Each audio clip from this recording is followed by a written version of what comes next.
Welcome to the first ever episode of Rugby Sevens TV, live here from Vasco da Gama in Cape Town, what is arguably the home of sport and great food here, right in the Cape Quarter.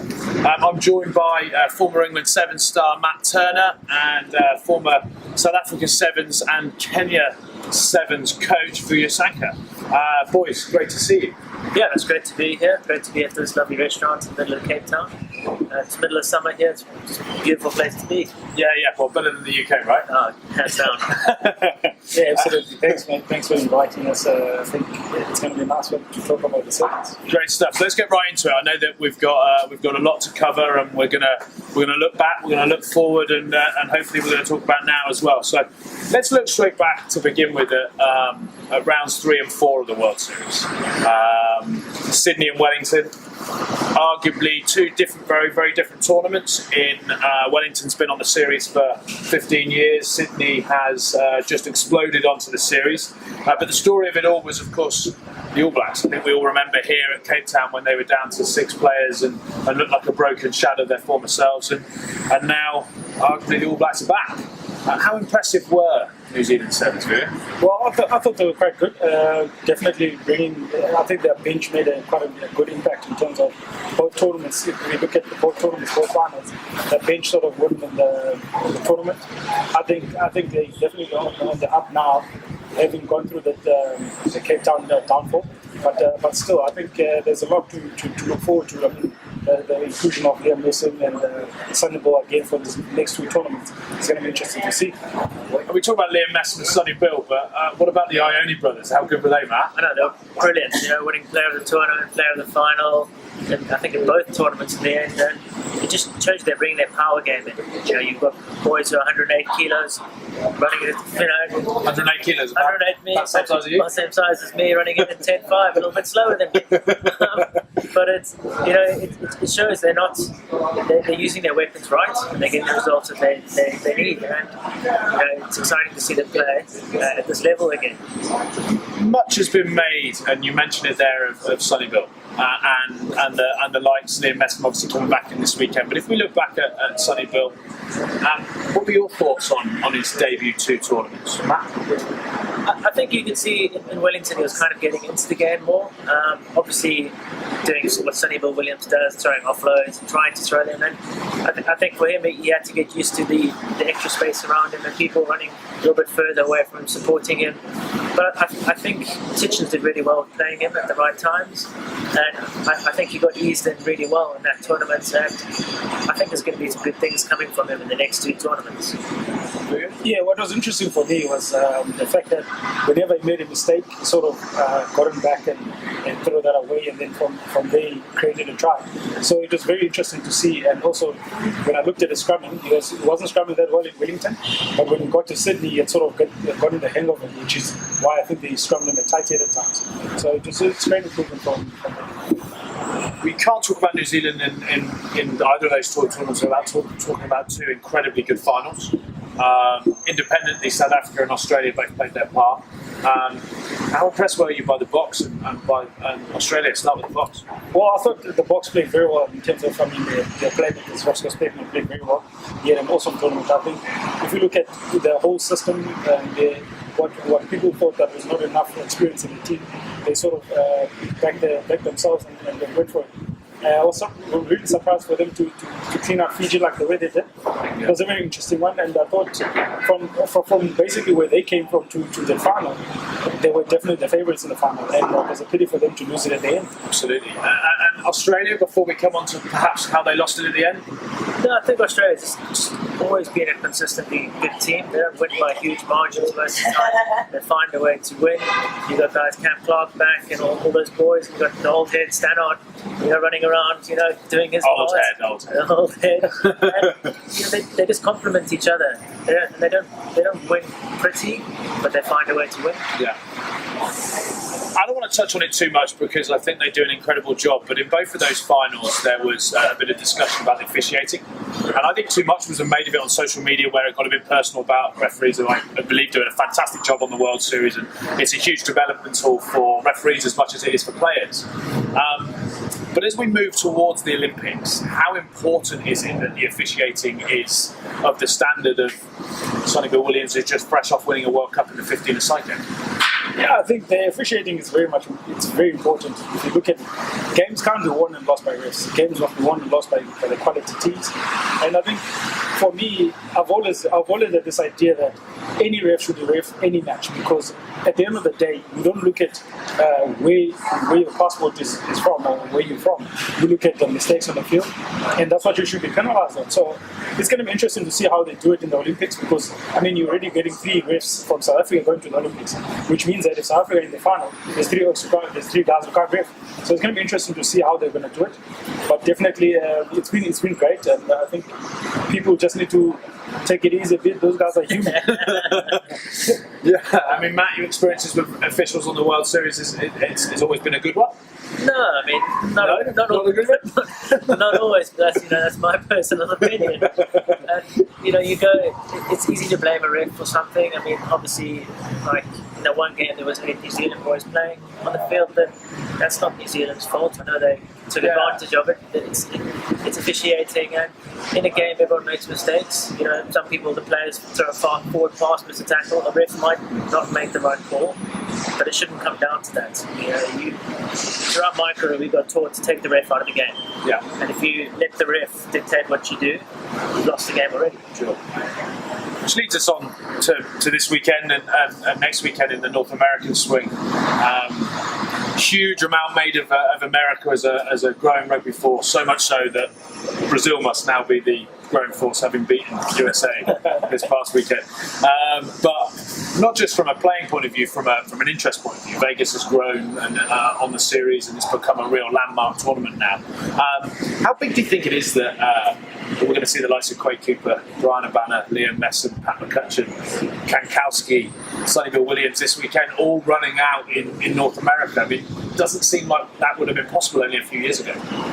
Yeah, definitely. It doesn't seem like it, but I mean, it's happening. So it's going to be very, very interesting to see. And I think people will come out sort of to see the big greats, and also people will travel to go and see the greats. Yeah. So it's going to be a nice tournament to watch.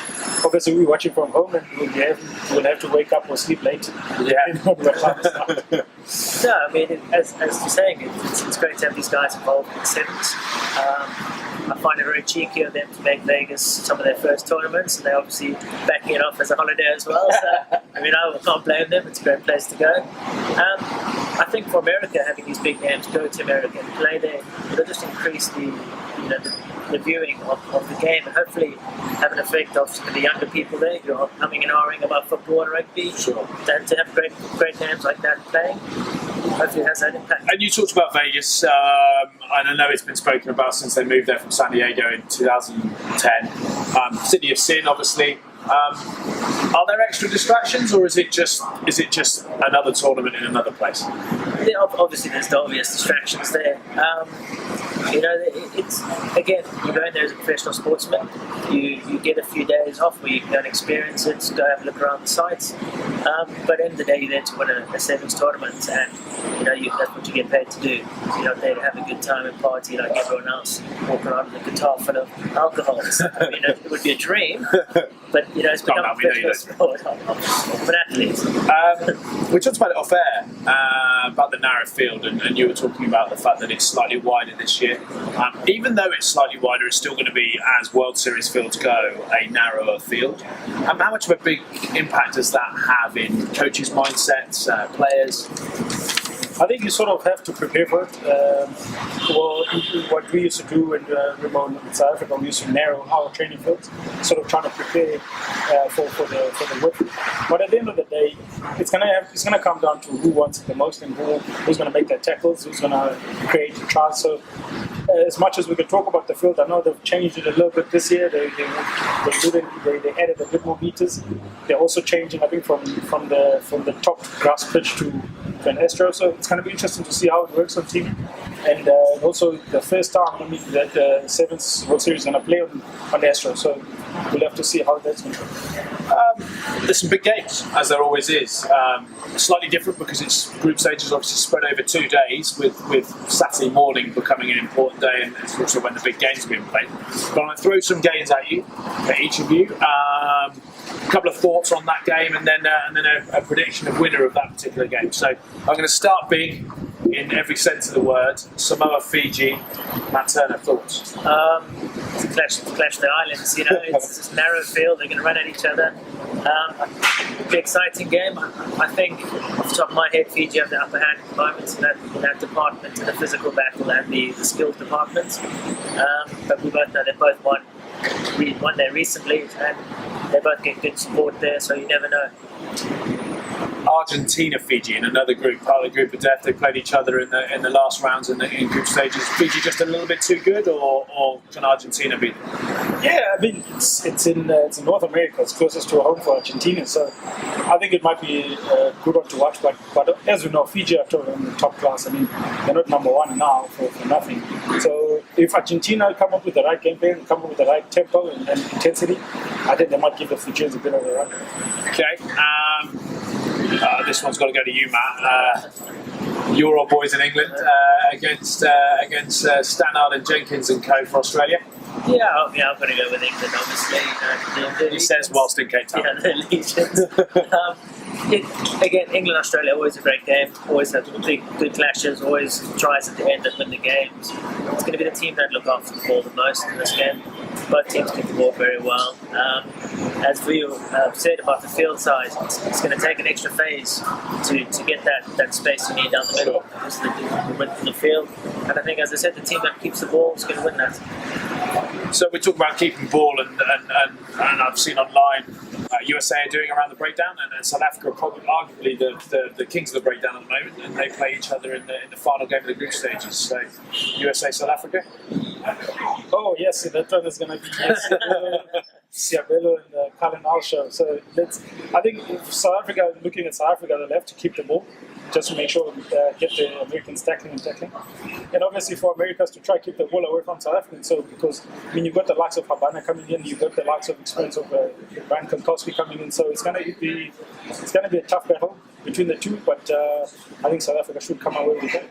I've got two more games for you. Quickly, I just want a winner. France, Argentina. Argentina. Your good friend Jean-Baptiste Goblet is going to be devastated. That's fine. And for you, Vuyo, Kenya, New Zealand. Yeah, I think the All Blacks will take that one. By how many? Maybe 12 points. Okay, so close enough. Both of you have got recent past with two of the big names teams, and this week we wanted to spend some time and spotlight on two of the sides that qualified automatically for the Olympics. England have had a really great start in Dubai, made the final, drifted a little bit in Cape Town, came back a bit strongly. They've been sort of up and down and struggled to put two tournaments in a row together. Matt, give us your thoughts on England's season so far, and perhaps what we can expect from them over the remaining 6 tournaments of the series. As you said, they started off really well. Fell off the pace a bit in Cape Town. Week 2, as you said, they're struggling to win back-to-back tournaments, but they got the return of some of the big names now for the next 2 tournaments. Phil Burgess is back, Charlie Hayes is back for his first appearance here, and of course Dan Norton is back. And he wasn't firing in the beginning of the season, and hopefully he's had this time off. I think you called him Fearonauts. Fearonauts is the word that we use. What does Fearonauts mean? Well, he might as well not even be there. So hopefully he can come out firing, and ILB Norton shows up and shows what he can do and has done in the past. I think for England it's a difficult one because their training is England. I think their long vision is the Olympics, and it's Great Britain. So there's a lot of confusion around that. But Simon's doing a great job with the players he's got at the moment, and he's bringing through youngsters. Vuyo, South Africa have always been strong in the last few years over the first few tournaments of the season, and have found themselves either in first or joint first at this time for the past 3 years, and then have drifted away. How impressed have you been? Do you think it's different this year? Look at the players they've got: Yang Yong, Chesin Colbe, Francois Hugard out. In comes Brian Habana and Kankowski. Is it a bit of an embarrassment of riches, or is it easy to manage? I think it's easy to manage. I think what it does do, though, it does makes everyone think around the world in terms of the Olympics. I mean, those guys have got quality players to bring in for the Olympics. So it's going to be it's going to be one of those where it could work for them. It could could backfire. But I mean, if you're in the field with the likes of Havana, you're sure going to be motivated, and hopefully the opposition will be more scared. But at the end of the day, they still have to perform and they still have to learn the game because they haven't played in so many years. And I think South Africa have got good depth and they've got a good luck with it. Well done to SA Rugby for giving them the kind of players and opportunities that they can use. So it's going to be a nice one to watch in terms of what's going to pan out by the end of the season. Let's talk about Brian Habana. He's obviously less than 6 months ago, was becoming joint top world scorer with arguably the greatest winger that's ever played the game, and now his eyes are on Rio. Probably not as a winger. I doubt he'll play wing. I mean, they've got Ciabello, and he stepped his authority at wing. I think they'll probably more like to use him at centre, creating for Ciabello. If you've got those two guys that have to, they've got enough pace to outrun those teams. But like again, you'll have to learn the game, and because he hasn't played in so many years, and see if where you can fit it. What are some of the challenges that he might face in the midfield if he does play centre? Well, first things first, you're going to be playing against the likes of Dan Norton, the likes of Sydney Williams, maybe at centre, who knows. So it's going to be, for them, I don't think Brian has faced a player like Carlin House in terms of his career. So for him, defending at centre, it's very vital to cover your wings for your wings inside. And from there, obviously, is to make sure that you basically stay with the ball and push up with the rest of the defense to be able to cover them. So for him, it's going to be a learning curve. Obviously, he's going to use the first 2 games in the pool to see how it will go before they face the USA. Talking about going back to England quickly, they bring Charlie Hayter back, another centre, staying in the midfield. What does he offer the England team? He's more of a direct player. Which is great for your wingers. If you've got someone who's more direct. He helps Norton. He helps Norton because players know that he's more direct, so they have to hold for a little bit longer. If they drift off, he will take that gap. He's got good looks up at quite a lot in attack. And for Lawrence, it's that just a little bit extra thought that he knows he's got a bigger guy inside. He's going to hit the breakdown, make his tackles, just be a solid player. Final bits on England, South Africa. South Africa don't only welcome some 15-a-side names, they welcome back some of their more household sevens names in Cecil and Branko. How important, they've got 4 half-backs in the squad. Can all 4 go to the Olympics ultimately, and how important are those boys coming back into that South African squad? Yeah, I mean, Branko's got a good experience. Cecil has been a world player of the year, so it's got a nice inclusion in their side, especially after losing Chesney and John Leon. Well, if you look at it, it's very important in terms of going forward for those boys to play before the Olympics. And you could probably take all of them to the Olympics, depending on your numbers in terms of how you stretch your numbers, what you're looking for. Branko does double up at centre as well, and I know Speckman does double up at wing as well. So depending on what the coach wants and what the coach needs at that time, you see if you want to play where. So yeah. And who for you on that England side has got to play well? If England are going to beat Australia and avoid Fiji, arguably in the quarterfinals, and go deep into the tournament, who's got to play well for them? I think Rodwell has to turn up in the kickoffs. We have to retain the ball for the kickoffs, and obviously you're going to look at Mitch. Mitch to command the game well and run the show, but also the guys on the outside, the Nortons, the Bowens, they need to prove their colours again, and you're going to get the opportunity to take them because for speed across the field, England have Australia for speed, and if they get a chance, they've got to take that opportunity. Great. One last question before we go to a break. We can't not ask about Kenya. Been a bit more consistent this year in making quarterfinals, and then died off a little bit on day 2 and fallen away apart from in Cape Town. I think they finished 2 and 3 in both of the most recent tournaments. What do you expect from Kenya this weekend in Vegas, where they're so well supported and they've got a lot of experience back in that team? Yeah, definitely. They draw a lot of from the support. I think they've got one of the biggest supporting base in the years. Well, if you look at it, they've got back 1 or 2 of the old guns, like Dennis Ambachi. I know he's coming back, and they've got 1 or 2 players that were used in the last season. They've started very well, and I've been impressed with them. They've been maintaining They've been consistent in terms of their performance, and that's going to be a test for them. I mean, we've come now. We're going to tournament 5, so can they keep it up? I don't know. Well, sitting 8th in the world, not too bad start when you come to this time of the season. So we will see. Interesting to see where you're going to. You say 8th in the world, and I don't mean to press, but where should Kenya be? Do you think, having been there, right in the heart of it? And you speak to Kenyan fans all over the world, and they should be winning cup tournaments. When we're talking about Sonny Bill Williams, Liam Messam, Pat McCutcheon, all these guys, where should Kenya be? Are they a top 8 side? I think Kenya. If you look at the World Cup stats, if you look at 15, I would say Kenya should be sitting anywhere between 8 and 7, and maybe 6. But I mean, and then again, you've got comparing. A country full of runners instead of rugby players. Where you look at the World Series at the moment, the New Zealanders rugby players, they've got base, it's number 1 sport, Fiji number 1 sport, South Africa might be number 2 sport, but they've got over 1 million rugby players registered. So they're competing against rugby known nations. So for them, sitting at the position they're sitting in now shouldn't be too bad. I think if we can improve that by another two or so positions, that should be good on their part. Great. Okay, so we'll be right back. We're going to talk about some of the smaller nations, the fact that Germany have been here in Cape Town, Vuyo's out coaching Lithuania, Matt's coaching Sri Lanka, and we're going to look at how the Olympic effect has taken some of the smaller nations by storm before making some predictions about the coming weekend and putting these boys on the spot to see who might win in the city of Sydney this weekend. We'll be right back. Right, welcome back to Rugby Sevens now here at Vasco da Gama in Cape Town.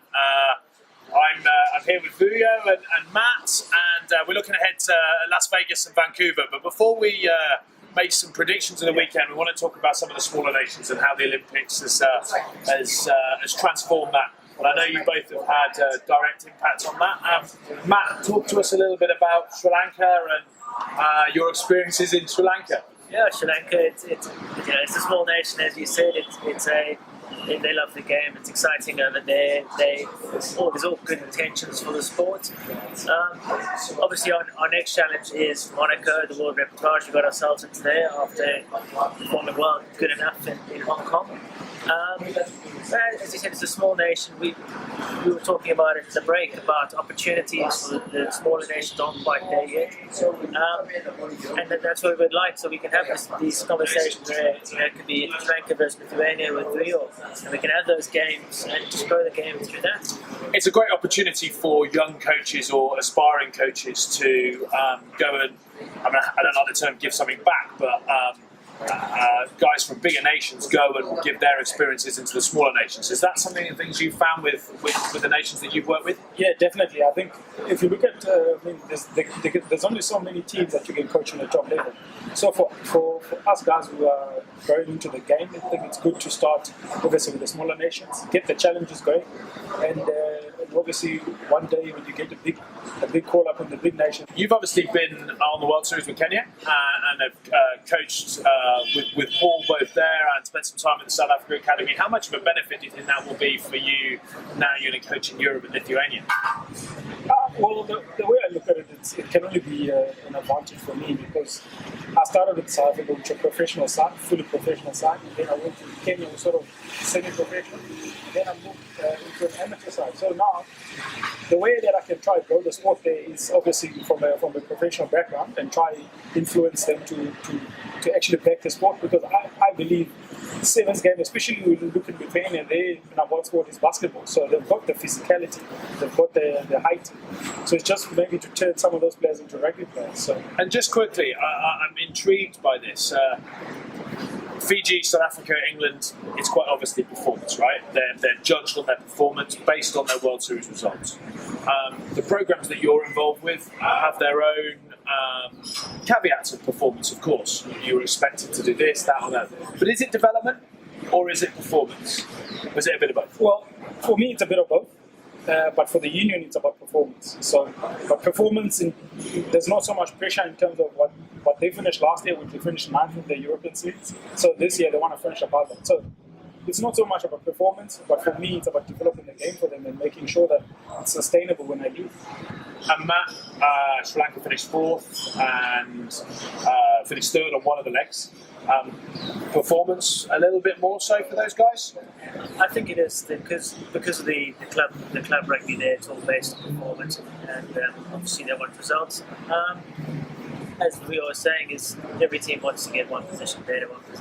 It's the basic way of showing improvement.